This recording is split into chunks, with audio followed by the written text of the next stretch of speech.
Marjorie Taylor Greene lost it on a reporter at Trump HQ during the Super Tuesday festivities, and this is a pretty bonkers clip. She got confronted about her Jewish space lasers conspiracy theory of the past and wasn't happy about that. In this segment, we'll also reflect on one of the past times she was confronted about this by Piers Morgan. It was brutal, so lots to look at. Of course, I'm still joined by Josiah from Pondering Politics. Before doing anything, let's just go ahead and watch this clip. Again, Marjorie Taylor Greene, unhinged, being confronted at Trump HQ. You to go talk about Jewish space lasers, and really, why don't you fuck off? How about that? Thanks. Thank you very much. Marjorie, thank you so much. The news agents and from London. What do you think the message should be to Nikki Haley tonight? Well, we've been encouraging her to drop out and support President Trump, and I think tonight is the clear message that President Trump is the clear front runner. He's the winner in our Republican primary, and it's time for Nikki Haley to drop out and support him. Do you think President Trump, Mr. Trump, is closer to picking his VP, and should you be on that list? Oh, that's the question everyone asks, and no, I don't think Nikki Haley should be on the list, but of course President Trump will choose who he wants for VP.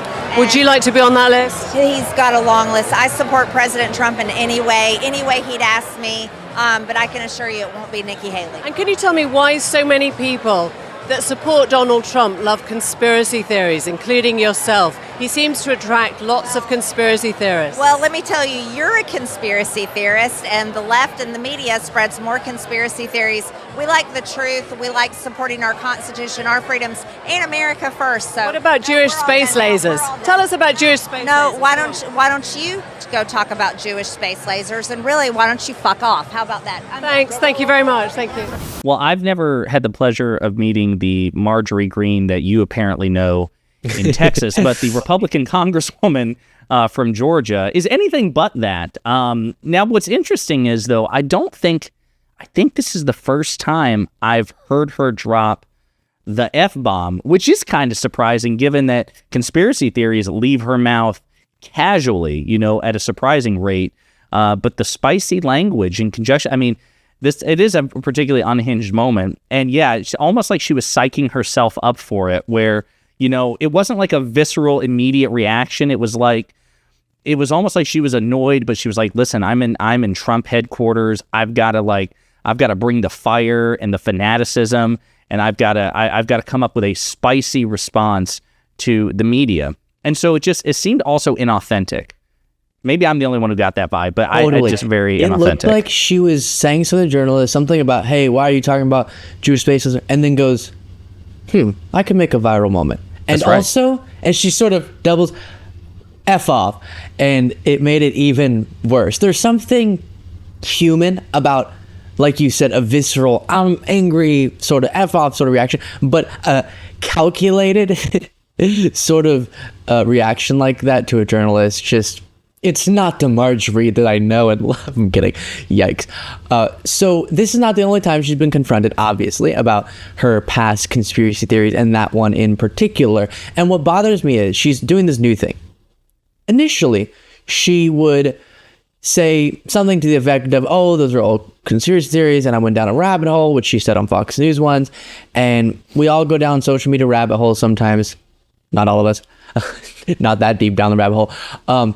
But I've gone past it and I've changed, blah, blah, blah. Now she tries to act like that never happened. And Piers Morgan brought the receipts a few months back and absolutely crushed Marjorie Greene on his show. Take a look. Now, you did, didn't you? Because I've read that post. I went and got it and I read it. November 17, 2018, you posted a long thing on Facebook that was just complete gobbledygook. You made out that that's the why Rothschilds I wrote this book. I talk about Jewish space lasers. Do you admit in my that book was a because lunatic? That's something I never said.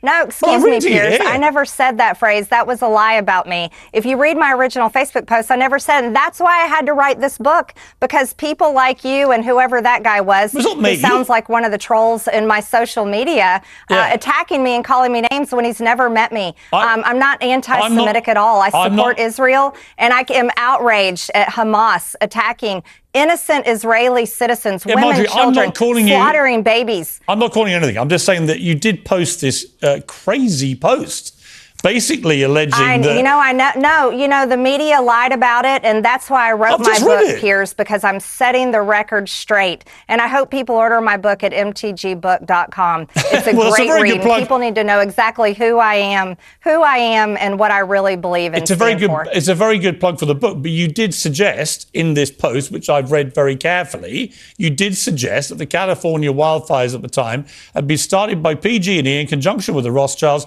using a space laser in order to clear room for a high-speed rail project. They're your words, not mine. Well, people have twisted my words nonstop, and I guess that's what you're going to continue to do. But we're working hard in America to straighten out our problems.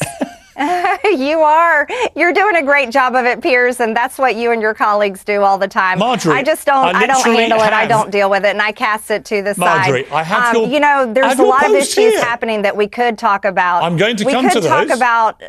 But before we move on, though, you have to just accept what you wrote yourself, don't you? You deleted it. So obviously you were embarrassed by it. Well, that would be like me asking you to accept the fact that you defended prisoners at Guantanamo Bay, but never say anything about January 6th defendants. This is MAGA. It's so indicative of MAGA, right? The willingness to just rewrite history. And then he's reading the post to you. He's reading it. And you're acting like he's the one being crazy. Fake news. And that is, I use that, tongue in cheek, but that actually is where this comes from. It's why we called out so long ago the danger of the way Trump talked about the media.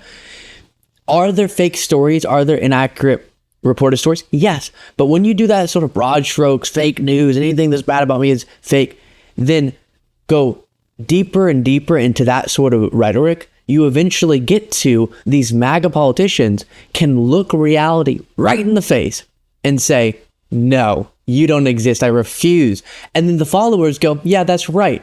We can all see it, but go Marjorie. And I remember seeing reactions to Marjorie's outburst there that we watched initially of her acting like this wasn't a real thing or that it's ridiculous for the journalists to bring it up.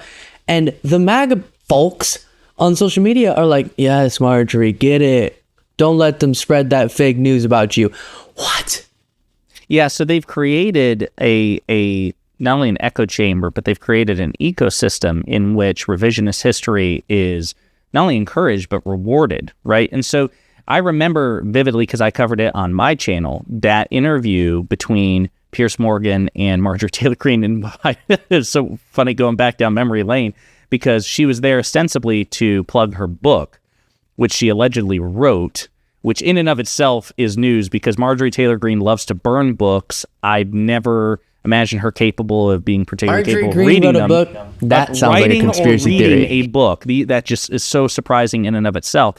But Piers Morgan did really well here. Like, you can tell that there's a degree of amusement and I dare say contempt that he has for her. But what also is frustrating is an absolute, I can't imagine if Piers Morgan, knowing Piers Morgan's content, if he was ever, if he was ever confronted with that sort of behavior from somebody on the left or associated with the Democratic Party, I doubt he would be quite so patient and charitable. And so that's what's fascinating to me based on all this is not only the eagerness and the casualness with which MAGA leaders engage in revisionist history. I'm also reminded of a recent exchange that you had with a Trump supporter at a Trump rally where you brought up Trump's quote about wanting to terminate the Constitution. And they're like, no, it didn't happen. And you pulled it up on your phone on Truth Social. Wasn't a screenshot. You went to Trump's account on Truth Social right here. And the guy looked at it and was like, didn't happen, and walked away.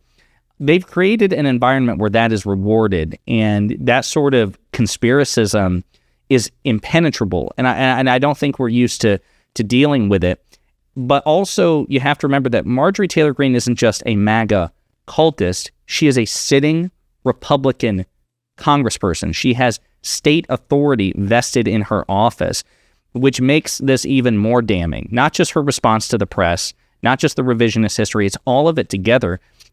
She fails the high standard that we should impose, that we should demand of elected officials of any party. If you sit in elected office and you wield state power on behalf of a constituents, I'm sorry, you should operate at a higher level than the average citizen. And instead, she is rewarded and elevated by going as low as possible. It's really despicable, and it also makes them very formidable because there's no sense of shame. None. There it is. Yes, and you brought up it's hard to deal with. We don't know how to deal with that. Great point, and bringing up the termination of the Constitution interaction with Trump supporter, that very much highlights what you're talking about, where if you watch that video, I'm like, but it's for right here. It's still up on his account. And they go, nope, fake news.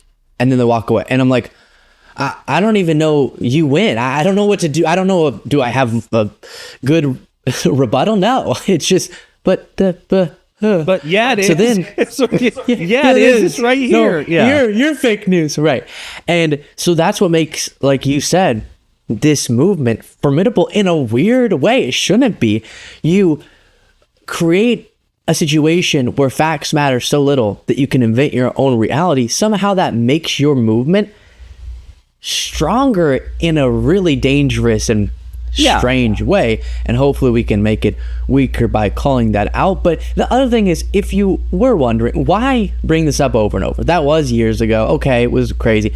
First of all, that's not the only conspiracy theory, as we know. She has pretty much bought into all of them and a bunch of QAnon stuff, and has alluded to the idea that a mass shooting was really just a Democratic plot to have guns be taken away, and that happened while she was already in Congress. She pushed that sort of conspiracy theory and her lies about the election. So it's not a one-off, but it's representative of a broader issue with her. But then, even if she denounced today all of her past conspiracy theories, or all of them except for the ones that are currently super relevant, like the election lies, it's important that we point out to people, look at the inability to critically think for Marjorie Greene and for some of these other individuals, shown by their past adult actions buying into bonkers things with no evidence.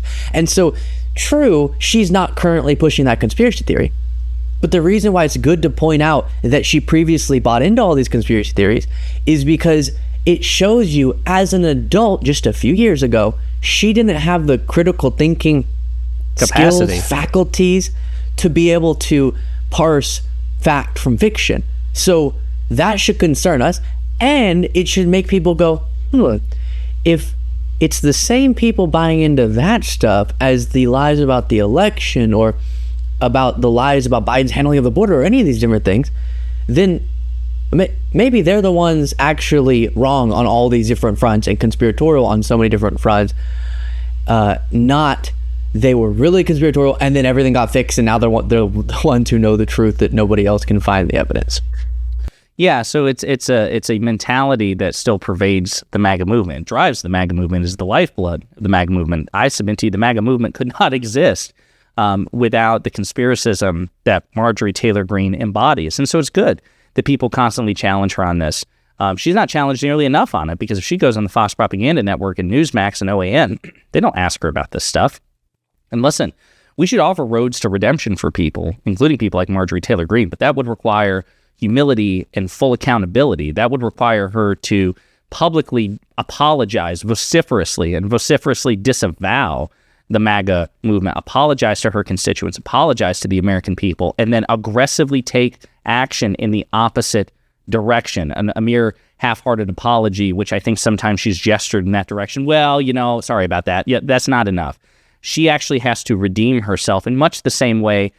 I'm going to draw this connection here, knowing that the two are very, very different. But Liz Cheney, I use Liz Cheney as an example of a Republican elected official who served in the House of Representatives alongside Marjorie Taylor Greene.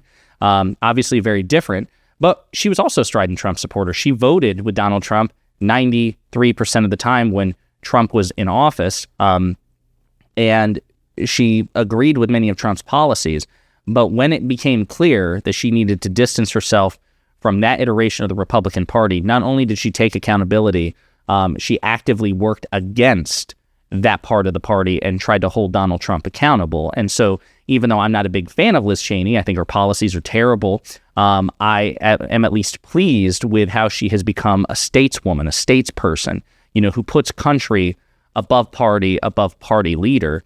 And she didn't just do it once. She continues even after she lost her elected office. She gives off the impression of a person who's like, you know what? I helped contribute to this in a meaningful way. I have a lot of work to do to try to redeem my party, save my country from what my party has become, and to do good work for the American people. Marjorie Taylor Greene is in the exact opposite of that. So I would just say that to me, it's just kind of like a fascinating juxtaposition where Marjorie Taylor Greene has been given so many off-ramps and so many opportunities to at least start moving in the direction of redemption, and she shuts it down time and time again, and this time with just a F off, with an F-bomb. So exactly right. Josiah, thank you for joining me today. Where can people find you? They can find me at youtube.com/@ponderingpolitics, one word. I appreciate the invitation, Luke. Always a pleasure.